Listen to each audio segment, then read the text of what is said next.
Hello ವೀಕ್ಷಕರೇ, ನಮಸ್ಕಾರ. ತಮ್ಮೆಲ್ಲರಿಗೂ ಮತ್ತೊಮ್ಮೆ ಭಾಗ್ಯ ಟಿವಿಗೆ ಸುಸ್ವಾಗತ ಕೋರ್ತಾ ಇದ್ದೀವಿ. ಭಾಗ್ಯ ಮತ್ತು ಗಿರೀಶ್. ಸ್ನೇಹಿತರೆ, ಇವತ್ತಿನ ವಿಡಿಯೋದಲ್ಲಿ ಸೋರೆಕಾಯಿ ದಾಲ್ ಫ್ರೈಯನ್ನು ಯಾವ ರೀತಿ ಮಾಡೋದು ಅಂತ ತಿಳಿಸ್ಕೊಡ್ತೀವಿ. ದಾಲ್ ಫ್ರೈ ಅನ್ನೋದೇ ಒಂದು ರುಚಿ, ಅದರಲ್ಲೂ ಸೋರೆಕಾಯಲ್ಲಿ ಮಾಡ್ತಕ್ಕಂಥ ಅಡುಗೆ ಮತ್ತಷ್ಟು ರುಚಿ ಇರುತ್ತೆ.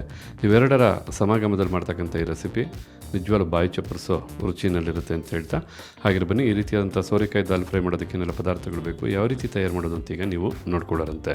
ಹೆಸರೇ ಹೇಳೋ ಹಾಗೆ ಸೋರೆಕಾಯಿಯ ದಾಲ್ ಫ್ರೈ ಆಗಿರೋದ್ರಿಂದ ಸೋರೆಕಾಯಿ ಅರ್ಧ ಕೆಜಿಯಷ್ಟು ತೊಗೊಂಡಿರ್ತಕ್ಕಂಥದ್ದು, ಹಾಗೆ ತೊಗರಿ ಬೇಳೆ ಅರ್ಧ ಕಪ್ನಷ್ಟು, ಈರುಳ್ಳಿ 1, ಟೊಮೊಟೊ ಹಣ್ಣು 2, ಕೊತ್ತಂಬರಿ ಸೊಪ್ಪು ಸ್ವಲ್ಪ, ಹಸಿಮೆಣಸಿನಕಾಯಿ 5, ಒಂದು ಸಣ್ಣ ನೆಲ್ಲಿಕಾಯಿ ಗಾತ್ರದಷ್ಟು ಹುಣಸೆ ಹಣ್ಣು, ಅಚ್ಚ ಖಾರದ ಪುಡಿ 1 ಟೀ ಸ್ಪೂನಷ್ಟು, ಅರಿಶಿಣದ ಪುಡಿ ಸ್ವಲ್ಪ, ಎಣ್ಣೆ 2 ಟೇಬಲ್ ಸ್ಪೂನಷ್ಟು, ಸಾಸಿವೆ ಸ್ವಲ್ಪ, ಜೀರಿಗೆ ಸ್ವಲ್ಪ, ಇಂಗು ಚಿಟಿಕೆಯಷ್ಟು, ಬೆಳ್ಳುಳ್ಳಿ 6 ಎಸಳು, ಕರಿಬೇವಿನ ಸೊಪ್ಪು ಸ್ವಲ್ಪ, ಒಣಮೆಣಸಿನಕಾಯಿ 2, ಉಪ್ಪು ರುಚಿಗೆ ತಕ್ಕಷ್ಟು. ಇದಿಷ್ಟು ಸೋರೆಕಾಯಿಯ ದಾಲ್ ಫ್ರೈ ಮಾಡೋದಕ್ಕೆ ಬೇಕಾದಂಥ ಪದಾರ್ಥಗಳು. ಬನ್ನಿ ಈಗ ತಯಾರು ಮಾಡ್ತಕ್ಕಂಥ ವಿಧಾನ ಹೇಗೆ ಅಂತ ನೋಡ್ಕೊಳ್ಳೋರಂತೆ. ನೋಡಿ, ಇಲ್ಲಿ ಮೊದಲಿಗೆ ನಾವು ತೊಗೊಂಡಂಥ ಅರ್ಧ ಕಪ್ ಅಳತೆಯ ತೊಗರಿ ಬೇಳೆನ ಅರ್ಧದಿಂದ 1 ಗಂಟೆಗಳ ಕಾಲ ನೀರಲ್ಲಿ ನೆನೆಸಿರ್ತಕ್ಕಂಥದ್ದು. ನೆಂದು ಚೆನ್ನಾಗಿ ಹುಬ್ಬಿದೆ, ಹಾಗೆ ಸಾಫ್ಟ್ ಆಗಿದೆ, ಅಂದರೆ ಮೃದು ಆಗಿದೆ. ನೀವು ಬರೀ ತೊಗರಿಬೇಳೆ ಅಷ್ಟೇ ಅಲ್ಲ, 3 ರೀತಿಯಾದಂಥ ಬೇಳೆನ ಉಪಯೋಗಿಸಿ ಮಾಡ್ಬೋದು. ತೊಗರಿಬೇಳೆ, ಹೆಸರುಬೇಳೆ, ಹಾಗೆ ಮೈಸೂರು ಬೇಳೆ. ಇದು 3 ಸಮ ಪ್ರಮಾಣದಲ್ಲಿ ಅಥವಾ ಏರುಪೇರು ತೊಗೊಂಡ್ರು ಅರ್ಧ ಕಪ್ ಅಳತೆ ಆಗಬೇಕು, 3 ಸೇರಿ. ಆ ರೀತಿಯಾಗಿ ಬೇಳೆನ ತೊಗೊಂಡು ನೆನೆಸ್ಬೇಕಾಗುತ್ತೆ, ಆಗ ಇನ್ನೂ ರುಚಿ ಚೆನ್ನಾಗಿರುತ್ತೆ. ಈಗ ಸೋರೆಕಾಯಿ ದಾಲ್ ಫ್ರೈ ಮಾಡೋದಕ್ಕೋಸ್ಕರ ಮೊದಲಿಗೆ ಸ್ಟವ್ ಮೇಲೆ ಒಂದು ಕುಕ್ಕರ್ನ ಇಟ್ಟು, ಕುಕ್ಕರ್ಗೆ ಅರ್ಧ ಕಪ್ ಅಳತೆಯ ತೊಗರಿ ಬೇಳೆನ ನೆನೆಸಿದ್ವಲ್ಲ, ನೀರನ್ನು ಹೊರತೆಗೆದು ತೊಗರಿ ಬೇಳೆನ ಹಾಕ್ತಾ ಇರ್ತಕ್ಕಂಥದ್ದು. ಹಾಗೆ ನೀಟಾಗಿ ಸಿಪ್ಪೆ ತೆಗೆದು ಹದವಾಗಿ ಕಟ್ ಮಾಡಿರ್ತಕ್ಕಂಥ ಅರ್ಧ ಕೆಜಿಯಷ್ಟು ಸೋರೆಕಾಯಿ, ಈ ಹದದಲ್ಲಿ ಕಟ್ ಮಾಡಿದಂಥ ಒಂದು ಈರುಳ್ಳಿ, ಹಾಗೆ 2 ಆಪಲ್ ಟೊಮೊಟೊ ಹಣ್ಣು, ಜೊತೆಗೆ 5 ಹಸಿಮೆಣಸಿನಕಾಯಿನ ಮಧ್ಯಕ್ಕೆ ಸೀಳಿ ಬಳಸ್ತಾ ಇರ್ತಕ್ಕಂಥದ್ದು, 1 ಟೀ ಸ್ಪೂನಷ್ಟು ಅಚ್ಚ ಖಾರದ ಪುಡಿನೂ ಹಾಕಿ, ಅರ್ಧ ಟೀ ಸ್ಪೂನಷ್ಟು ಅಥವಾ ಸ್ವಲ್ಪ ಅರಿಶಿಣದ ಪುಡಿನೂ ಸಹ ಹಾಕಿ, ಈ ಎಲ್ಲ ಪದಾರ್ಥಗಳನ್ನ ಹಾಕಿದ ನಂತರ ಅರ್ಧ ಲೀಟ್ರಷ್ಟು ನೀರನ್ನು ಹಾಕಬೇಕಾಗತ್ತೆ. ನಾವಿಲ್ಲಿ ಕಾಲು ಲೀಟ್ರಷ್ಟು ನೀರನ್ನ 2 ಬಾರಿ ಬಳಸ್ತಾ ಇರ್ತಕ್ಕಂಥದ್ದು. ನೀರನ್ನು ಹಾಕಾದ ನಂತರ 1 ಟೀ ಸ್ಪೂನಷ್ಟು ಎಣ್ಣೆನ ಹಾಕಿ, ಬೇಳೆ ಚೆನ್ನಾಗಿ ಬೇಯುತ್ತೆ ಅಂತೇಳಿ ಎಣ್ಣೆನ ಬಳಸ್ತಾ ಇರ್ತಕ್ಕಂಥದ್ದು. ಈಗ ಎಲ್ಲ ಪದಾರ್ಥಗಳು ಚೆನ್ನಾಗಿ ಬೆರೆಯೋ ಹಾಗೆ ಒಮ್ಮೆ ಮಿಕ್ಸ್ ಮಾಡ್ಕೊಳ್ಳೋಣ.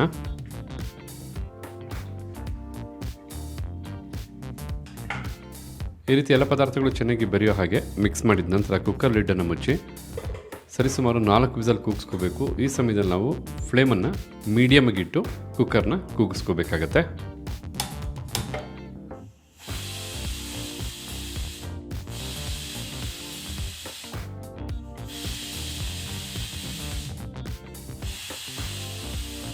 ಓಕೆ ವೀಕ್ಷಕರೇ, ಈಗ ಇಲ್ಲಿ ಕುಕ್ಕರ್ 4 ವಿಸಲ್ ಬಂದಾಯಿತು. ಫ್ಲೇಮನ್ನು ಆಫ್ ಮಾಡ್ಕೊಳ್ಳೋಣ. ಕುಕ್ಕರು ಕಂಪ್ಲೀಟಾಗಿ ತಣ್ಣಗಾಗಬೇಕು. ಸ್ವಲ್ಪ ಹೊತ್ತಿನ ನಂತರ ಕುಕ್ಕರು ಕಂಪ್ಲೀಟಾಗಿ ತಣ್ಣಗಾಗಿರ್ತಕ್ಕಂಥದ್ದು.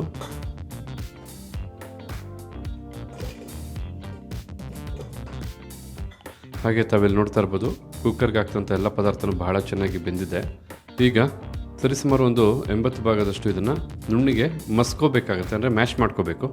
ಮಸಿಯೋದಕ್ಕೂ ಮೊದಲು ಹೆಚ್ಚುವರಿ ಇರ್ತಕ್ಕಂಥ ನೀರನ್ನು ಬೇರ್ಪಡಿಸಿ ಮಸ್ಕೊಂಡ್ರೆ ತುಂಬ ಚೆನ್ನಾಗಿ ಮಸಿಬೋದು. ಈ ರೀತಿಯಾಗಿ ಹೆಚ್ಚುವರಿ ಇರ್ತಕ್ಕಂಥ ನೀರನ್ನು ಬೇರ್ಪಡಿಸಿದ ನಂತರ ಈಗ ಎಷ್ಟು ಸಾಧ್ಯವಾಗುತ್ತೋ ಅಷ್ಟು ನುಣ್ಣಿಗೆ, ಅಂದರೆ ಸುಮಾರು 80ರಿಂದ 90 ಭಾಗದಷ್ಟು ಇದನ್ನು ಮಸ್ಕೋಬೇಕಾಗತ್ತೆ.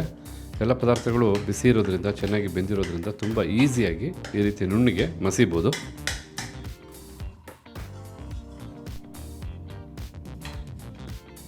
ಈ ರೀತಿಯಾಗಿ ಇದನ್ನೆಲ್ಲ ಬಹಳ ಚೆನ್ನಾಗಿ ನುಣ್ಣಿಗೆ ಮಸಿದ ನಂತರ ಮೊದಲೇ ಬೇರ್ಪಡಿಸಿದಂಥ ನೀರನ್ನು ಹಾಕಿ ಮಿಕ್ಸ್ ಮಾಡ್ಕೋಬೇಕಾಗತ್ತೆ. ಈ ಸಮಯದಲ್ಲಿ ಒಂದು ನೆಲ್ಲಿಕಾಯಿ ಗಾತ್ರದಷ್ಟು ಹುಣಸೆಹಣ್ಣನ್ನು ನೀರಲ್ಲಿ ನೆನೆಸಿದ್ವಿ, ಅದನ್ನು ಸಹ ಹಿಂಡಿ ಹುಣಸೆ ಹಣ್ಣಿನ ಹುಳಿ ನೀರನ್ನು ಕುಕ್ಕರ್ಗೆ ಹಾಕೋಬೇಕಾಗತ್ತೆ.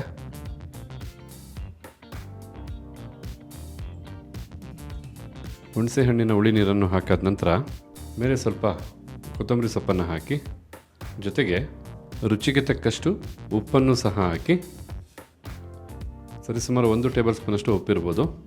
ಉಪ್ಪು, ಕೊತ್ತಂಬರಿ ಸೊಪ್ಪು, ನೀರು ಎಲ್ಲ ಚೆನ್ನಾಗಿ ಬೆರೆಯೋ ಹಾಗೆ ಮಿಕ್ಸ್ ಮಾಡ್ಕೋಬೇಕಾಗತ್ತೆ. ಈ ರೀತಿ ಚೆನ್ನಾಗಿ ಮಿಕ್ಸ್ ಮಾಡಿದ ನಂತರ ಹದ ನೋಡ್ಕೊಳ್ಳಿ. ಹದ ನೋಡಿಕೊಂಡು ಬೇಕಿದ್ರೆ ಇನ್ನೂ ಸ್ವಲ್ಪ ನೀರನ್ನು ಹಾಕ್ಕೋಬೋದು. ಈಗ ಸೋರೆಕಾಯಿ ದಾಲ್ ಫ್ರೈಗೆ ಬೇಕಾದಂಥ ಒಗ್ಗರಣೆಯನ್ನು ಸಿದ್ಧ ಮಾಡಿ ಹಾಕೋಣ. ಈಗ ಒಗ್ಗರಣೆ ಮಾಡೋದಕ್ಕೋಸ್ಕರ ಒಂದು ಚಿಕ್ಕ ಕಡಾಯಿನ ಬಿಸಿ ಮಾಡ್ಕೊಂಡಿರ್ತಕ್ಕಂಥದ್ದು. ಬಿಸಿಯಾದಂಥ ಕಡಾಯಿಗೆ 1.5 ಟೇಬಲ್ ಸ್ಪೂನಷ್ಟು ಎಣ್ಣೆನ ಹಾಕಿ ಎಣ್ಣೆನ ಬಿಸಿ ಮಾಡ್ಕೋಬೇಕಾಗತ್ತೆ. ಈಗ ಬಿಸಿಯಾದಂಥ ಎಣ್ಣೆಗೆ ಸ್ವಲ್ಪ ಸಾಸಿವೆನ ಹಾಕಿ,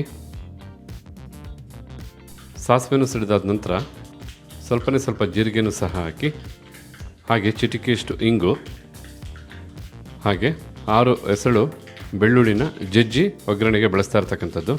ಈಗ ಇದನ್ನೆಲ್ಲ ಒಂದು 30 ಸೆಕೆಂಡು ಬಿಸಿಯಾದಂಥ ಎಣ್ಣೆಯಲ್ಲಿ ಬೆರೆಸಿ ಬಿಸಿ ಮಾಡಿದ್ರೆ ಸಾಕಾಗುತ್ತೆ. ಈ ರೀತಿ 30 ಸೆಕೆಂಡು ಇದನ್ನೆಲ್ಲ ಬೆರೆಸಿ ಬಿಸಿ ಮಾಡಿದ ನಂತರ ಈ ಸಮಯದಲ್ಲಿ 2 ಒಣಮೆಣಸಿನಕಾಯಿನ ಈ ರೀತಿ ಚಿಕ್ಕದಾಗಿ ಕಟ್ ಮಾಡಿ ಬಳಸ್ತಾ ಇರ್ತಕ್ಕಂಥದ್ದು. ಹಾಗೆ ಸ್ವಲ್ಪ ಕರಿಬೇವಿನ ಸೊಪ್ಪನ್ನು ಹಾಕಿ ಈ ಸಮಯದಲ್ಲಿ ಫ್ಲೇಮನ್ನು ಆಫ್ ಮಾಡಿ ಈ ಒಗ್ಗರಣೆಯನ್ನು ಕುಕ್ಕರ್ಗೆ ಹಾಕೋಬೇಕಾಗತ್ತೆ. ಈಗ ಒಗ್ಗರಣೆ ಹಾಕಿರೋದ್ರಿಂದ ಒಮ್ಮೆ ಚೆನ್ನಾಗಿ ಮಿಕ್ಸ್ ಮಾಡಿ 5 ನಿಮಿಷ ಮೀಡಿಯಂ ಫ್ಲೇಮ್ನಲ್ಲೇ ಕೂರಿಸ್ಕೊಂಡ್ರೆ ಸಾಕು. ಸೋರೆಕಾಯಿ ದಾಲ್ ಫ್ರೈ ಸೂಪರಾಗಿ ಸಿದ್ಧವಾಗುತ್ತೆ. ಈಗ ಇಲ್ಲಿ ನೋಡ್ತಾ ಇರ್ಬೋದು, ಸೋರೆಕಾಯಿ ದಾಲ್ ಫ್ರೈ 5 ನಿಮಿಷ ಚೆನ್ನಾಗಿ ಕುದ್ದಾಯಿತು. ಈ ಸಮಯದಲ್ಲಿ ಒಮ್ಮೆ ಬಿಸಿನಲ್ಲೇ ಮಿಕ್ಸ್ ಮಾಡ್ಕೋಬೇಕಾಗತ್ತೆ. ಈ ರೀತಿಯಾಗಿ ಮಿಕ್ಸ್ ಮಾಡಿದ ನಂತರ ಫ್ಲೇಮನ್ನು ಆಫ್ ಮಾಡಿಕೊಂಡ್ರೆ ಸಾಕು. ಮೊದಲೇ ಹೇಳಿದಾಗೆ ಅನ್ನದ ಜೊತೆ ಆಗ್ಬೋದು, ರೋಟಿ ಜೊತೆ ಆಗ್ಬೋದು, ಅಥವಾ ಪೂರಿ ಜೊತೆ ಆಗ್ಬೋದು, ಚಪಾತಿ ಜೊತೆ ಆಗ್ಬೋದು, ಎಲ್ಲದರ ಜೊತೆಗೂ ಬಹಳ ಚೆನ್ನಾಗಿರುತ್ತೆ. ಆರೋಗ್ಯಕರ, ರುಚಿಕರ, ಎಲ್ಲದಕ್ಕಿಂತ ಹೆಚ್ಚಾಗಿ ಹೋಮ್ ಮೇಡ್ ರೆಸಿಪಿ ಇದು. ಹಾಗಿದ್ರೆ ನೋಡ್ಕೊಂಡಲ್ಲ ವೀಕ್ಷಕರೇ, ಯಾವ ರೀತಿಯಾಗಿ ಸೋರೆಕಾಯಿಯ ದಾಲ್ ಫ್ರೈ ಮಾಡೋದು ಅಂತ. ಖಂಡಿತ ಇವತ್ತಿನ ವಿಡಿಯೋದಲ್ಲಿ ನಾವು ಮಾಡಿ ತಿಳಿಸಿದಂಥ ಈ ರೆಸಿಪಿ ತಮಗೆಲ್ಲರಿಗೂ ಇಷ್ಟ ಆಗಿದೆ ಅಂತ ತಿಳ್ಕೊಂಡಿದ್ದೀನಿ. ಇಷ್ಟ ಆಗಿದ್ರೆ ವಿಡಿಯೋಗೊಂದು ಲೈಕ್ ಮಾಡಿ, ಹಾಗೆ ಈ ರೆಸಿಪಿ ಬಗ್ಗೆ ತಮಗಿರ್ತಕ್ಕಂಥ ಅನಿಸಿಕೆ ಅಭಿಪ್ರಾಯನ ಕಮೆಂಟ್ ಬಾಕ್ಸಲ್ಲಿ ಕಮೆಂಟ್ ಮಾಡೋದನ್ನು ಮರಿಬೇಡಿ. ಎಲ್ಲದಕ್ಕಿಂತ ಹೆಚ್ಚಾಗಿ ಈ ವಿಡಿಯೋನ ಮತ್ತೊಬ್ಬರಿಗೆ ಹೆಲ್ಪ್ ಆಗೋ ಹಾಗೆ ಶೇರ್ ಮಾಡಿ ಅಂತ ಹೇಳ್ತಾ ತಮಗೆಲ್ಲರಿಗೂ ಧನ್ಯವಾದನ ತಿಳಿಸ್ತಾ ಇದ್ದೀವಿ. ಮತ್ತೊಂದು ಹೊಸ ವಿಡಿಯೋದಲ್ಲಿ ಹೊಸ ರೆಸಿಪಿ ಜೊತೆ ತಮ್ಮನ್ನು ಭೇಟಿ ಮಾಡ್ತೀವಿ. ಅಲ್ಲಿವರೆಗೂ ನಮಸ್ಕಾರ ವೀಕ್ಷಕರೇ.